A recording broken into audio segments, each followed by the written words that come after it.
Pompeii Herculaneum. Pompeii and Herculaneum weren't just Roman towns, they were thriving, wealthy communities with villas, bathhouses, markets, and all the luxuries of the empire. People there lived comfortably, surrounded by art, architecture, and the hum of daily life. But in 79 AD, everything changed in a matter of hours. Mount Vesuvius, which loomed nearby, had been quiet for centuries. Most residents didn't even know it was a volcano. That day, it erupted violently, sending a massive column of ash, gas, and rock miles into the sky. The explosion was so powerful, it blocked out the sun. People in Pompeii were caught off guard. Ash began to fall like snow, thick and fast. Roofs collapsed, the streets disappeared. Many tried to flee, but the choking air and falling debris made escape nearly impossible. Herculaneum, just a bit closer to the volcano, faced something even more terrifying. Instead of ash, it was hit by a wave of superheated gas and volcanic mud, what scientists now call a pyroclastic surge. It moved fast, hotter than an oven, and buried the town instantly.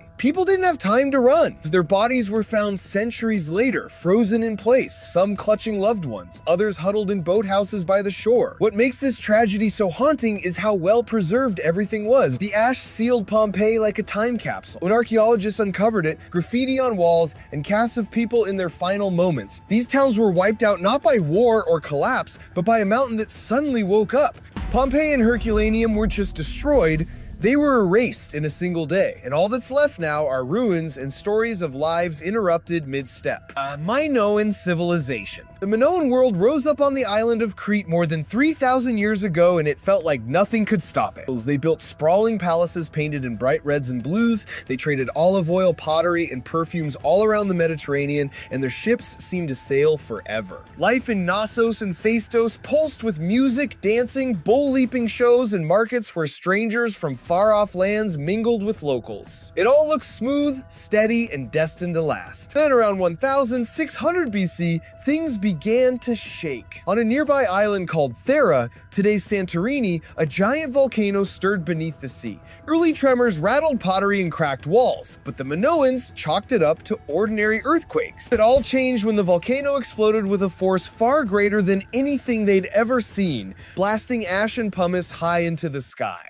The blast triggered a massive tsunami that raced toward Crete, smashing coastal towns, capsizing ships, and flooding fields with salty water. Ash clouds drifted across the island, blocking sunlight and choking crops under thick blankets of gray. Temperatures plunged and olive groves withered, leaving families watching their food supplies disappear in days. In the years after the eruption, frequent quakes kept rattling, collapsed columns, and torn roofs, making every repair feel futile. Survivors struggled to clear debris, only to face sudden storms and failed harvests. Villages emptied as people left in search of safer ground, and trade routes dried up without ships to carry goods. By about 1450 BC, most of Crete lay quiet, its palaces abandoned and its people gone. Modern archaeologists have since peeled back layers of ash and soil to uncover frescoes, pottery, and grand halls frozen in time, giving us a window into a world that boomed with art and technology until nature's fury struck. Mohenjo-Daro, Indus Valley Civilization.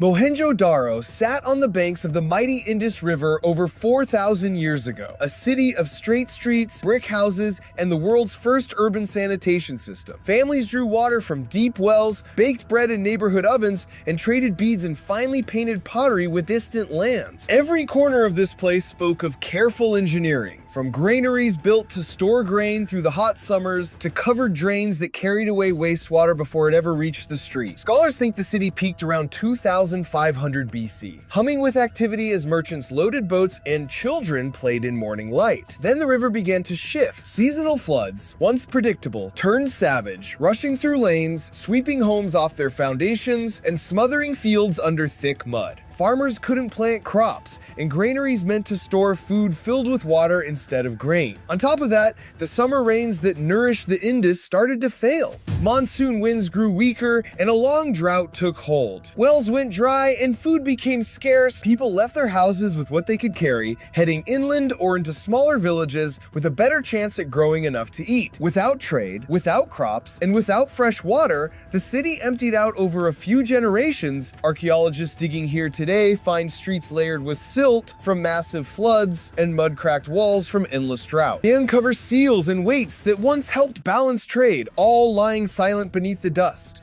These relics paint a picture of a civilization that planned for everything, except the changing whims of nature. Now, when we walk through the remnants of Mohenjo-Daro, we see straight streets leading to empty courtyards and silent baths, where people once laughed and worked. This grand city, the heart of the Indus Valley civilization, was abandoned when floods and droughts turned life impossible. And that's how nature wiped out Mohenjo-Daro and the Indus Valley civilization. Helike was a bustling Greek city on the Peloponnese's northern coast nestled by the Gulf of Corinth. Known for fishing, trade, and its grand temple of Poseidon, the city felt alive from dawn till dusk. Fishermen hauled nets of silver fish. Merchants haggled over amphorae of olive oil and wine, and families gathered in the agora to share news. Festivals spilled into the streets with music and dance, giving life a steady, joyful pulse. Winters here were usually calm, but in early 373 BC, small tremors began to shake walls and rattle clay pots. Residents patched cracks and carried on. Earthquakes happened often enough to ignore. Then one cold morning, a massive quake struck without warning. The ground heaved fiercely, splitting streets and toppling columns. Buildings collapsed in clouds of dust, and terrified shouts echoed through the chaos. As the shaking subsided, a deep roar rose from the sea. A towering wave surged onto shore, sweeping through sunlit alleys. Boats were ripped from their moorings, crashing into walls and dragging market stalls into the surge. In minutes, Helike's port district disappeared under a churning wall of seawater and mud, carrying people, animals, and carts out to the Gulf. Survivors fled inland, but found nothing left to return to. Over hours, mud and debris buried the city completely, leaving only marshland where temples once stood proud. Generations passed on tales of a vanished city, and soon Helike lingered only in legend beneath layers of silt and reeds. The Maya Civilization lit up the rainforests of southern Mexico and Central America from about 250 to 900 AD with soaring stone pyramids, carved stelae, and bustling plazas where priests read the stars and farmers tended maize fields. City-states like Tikal, Copan, and Palenque thrived on trade in jade, cacao, and salt, while scribes recorded king's deeds in an intricate writing system. Life felt orderly, sacred, and backed by elaborate waterworks, reservoirs, canals, and cisterns that tapped seasonal rains. Then nature began to change course. Centuries of clearing forest for fields and firewood disrupted the delicate balance of soil and rainfall. Rain that once came in steady monsoon pulses grew erratic. By the late 800s, multi-year droughts gripped the region. Reservoirs shrank, wells went dry, and crops withered under a relentless sun. Without water, corn plants died in the fields and villagers watched their granaries empty faster than ever before. As hunger set in, tension flared between rival city-states. Long-standing alliances broke down and warfare intensified, with fortified walls rising around formerly open courtyards. People abandoned outlying farms, crowding into city centers already strained by dwindling supplies. Leaders lost their divine pull when rituals failed to bring rain. Temples that once overflowed with offerings were left silent, and commoners fled under the threat of famine and conflict. The drought stretched on for decades. Once grand capitals were deserted, rooftops collapsed, and stone stairways crumbled under vine and root. Whole cities faded from memory beneath encroaching jungle, their names carved on monuments that now lie toppled in the undergrowth. Generations of Maya drifted into smaller villages or moved north toward the Yucatan, where occasional rains still fell. Lisbon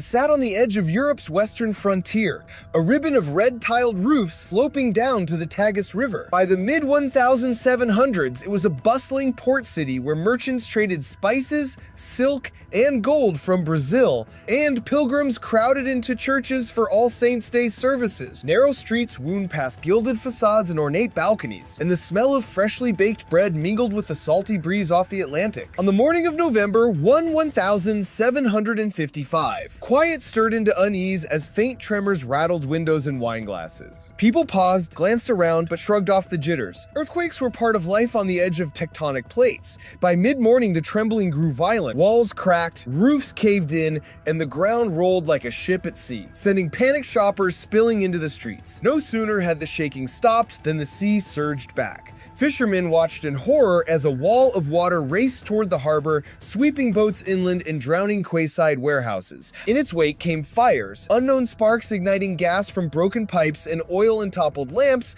and the blaze roared through the city's timber skeleton.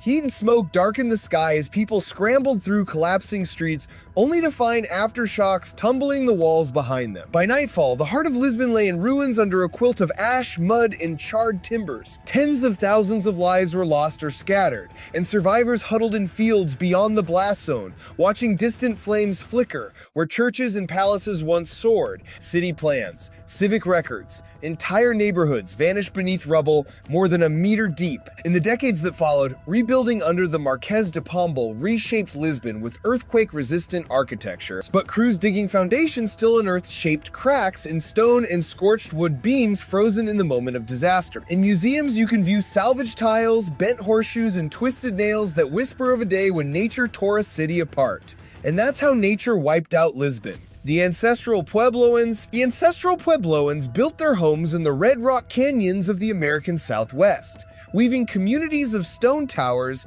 kivas, and sprawling villages into the cliffs and mesas. From about 100 to 1300 AD, they tilled sandy soils, harvested corn, beans, and squash, and crafted pottery decorated with black-on-white design. Traders followed dusty roads to Chaco Canyon and Mesa Verde, carrying turquoise, shells, and the latest ideas in communal life and ceremony. Each sunrise brought families into sunlit plazas where children played beside sandstone walls and elders carved petroglyphs, telling tales of rain and renewal. For centuries, they mastered a fragile balance with the land. Ingenious canals and check dams caught seasonal floods in shallow basins, giving thirsty fields a chance to grow food even as summer heat baked the earth. Roof beams of juniper and piñon pine stretched wide across kivas, storing rainwater in hidden cisterns. When winter snows melted, it trickled through rock layers before emerging as cool springs, supporting gardens at the canyon's edge. In these cycles of water and soil, life seemed to promise more seasons of abundance. Then, toward the late 1200s, the rhythm of the rains faltered. Tree rings from ancient pines record a drought that stretched more than 2 decades, one season of lean harvest bleeding into the next. Reservoirs evaporated under relentless sun, and corn stalks curled brown in parched fields. Without enough grain, families rationed meals, hollow-eyed children left threshold stones for dead grass. Rituals to the rain gods fell silent when no plumes of cloud appeared on the horizon. As hunger grew, people abandoned cliff houses and moved to river valleys or lower lands where water still gathered in pools. Archaeologists find empty grain bins and broken pottery piles pressed into soft sand, signs of people fleeing their homes in a hurry, leaving behind the lifeways they had built over generations. Within decades, entire villages stood empty, reclaimed by scrub brush and wind-blown dust. The Akkadian Empire. The Akkadian Empire was the world's first true empire, stretching from the Tigris to the Euphrates around 2334 to 2193 BC under Sargon of Akkad. Cities like Akkad, Agade, and Kish thrived on trade in grain, metal, and timber. Canals carried water to fields of barley and wheat, and temples rose skyward with carvings praising the king. Life felt secure, with armies enforcing order and scribes recording the empire's glory on clay tablets. Then the land began to turn against its people. Fields irrigated for generations grew salty as water evaporated and left minerals behind. Around 2200 BC, rainfall patterns shifted. Spring floods failed to swell the rivers, leaving canals half empty and cracked. Farmers planted seeds in hard, dusty soil and watched seedlings wither under the sun. Hunger crept into villages when granaries that once brimmed with grain stood empty. As crops failed, villages emptied and families wandered in search of water. Trade caravans stopped arriving, and cities that once buzzed with markets fell silent. Without food, city walls offered no protection. Conflict flared as desperate separate groups fought over dwindling wells. Governors lost their grip when they could not force the earth to yield. By 2190 BC, once proud Akkadian strongholds lay abandoned or ruled by local warlords, carving out small kingdoms from the empire's remains. Our picture of this climate crisis comes from buried layers of dust and pollen. Sediment cores pulled from old lake beds show a sudden spike in desert dust and a collapse in plant life exactly when written records go quiet. Archaeologists uncover empty houses filled with broken pottery and tablets left half-inked, as if scribes fled mid-sentence. Today, when we walk among low mounds of mud brick south of Baghdad, every eroded canal and half-buried wall whispers the same warning. An empire undone not by swords but by the shifting rhythms of rain and soil. And that's how nature wiped out the Akkadian Empire.